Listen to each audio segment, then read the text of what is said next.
భూసార పరీక్షల ప్రధానమైన అంశము శాస్త్రీయ పద్ధతిలో మట్టి నమూనాలను సేకరించడం. సో ముందుగా మనము మట్టి నమూనాను సేకరించే భూమిని పరీక్షించాలి. మన కంటికి కనిపించే లక్షణాలు ఏమన్నా తేడాలు ఉన్నాయా, నేల రంగు ఎలా ఉంది, నేల యొక్క వాల్ ఎలా ఉంది, మనం పంటలు ఏమేమి వేసాము, ఎటువంటి యాజమాన్య పద్ధతులు చేపట్టామో దానికి అనుగుణంగా మనం మట్టి నమూనాలు సేకరించిన భూమిని విభజించుకోవాలి. విభజించిన భూమిలో మనము మట్టి నమూనాలను సేకరించాలి. ముఖ్యంగా మనం ఒకే లక్షణాలతో పోలి ఉన్న భూమిని విభజించుకున్నప్పుడు ఆ నేలను ఎక్కడైతే మనం మట్టి నమూనాలను సేకరించాలనుకుంటున్నామో అక్కడ 8 నుంచి 10 చోట్ల ముందుగా అక్కడ నేలను శుభ్రం చేసుకుని ఎటువంటి ఎండు ఆకులు గడ్డి ఇలాంటివి లేకుండా శుభ్రం చేసుకుని వి షేప్ ఆకారంలో 15 సెంటీమీటర్ల లోతులో ఒక గుంట చేసుకోవాలి.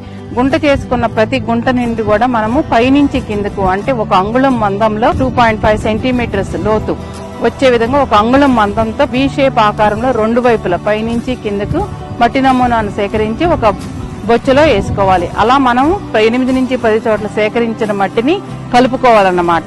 కలుపుకున్న దాన్ని మనము కాంపోజిట్ మిశ్రమం అంటాము. దాన్ని మనం క్వార్టరింగ్ పద్ధతిలో 4 భాగాలుగా విభజించుకొని ఎదురెదురుగా ఉన్న 2 భాగాలను తీసేసి మిగతా 2 భాగాలను కలుపుకోవాలి.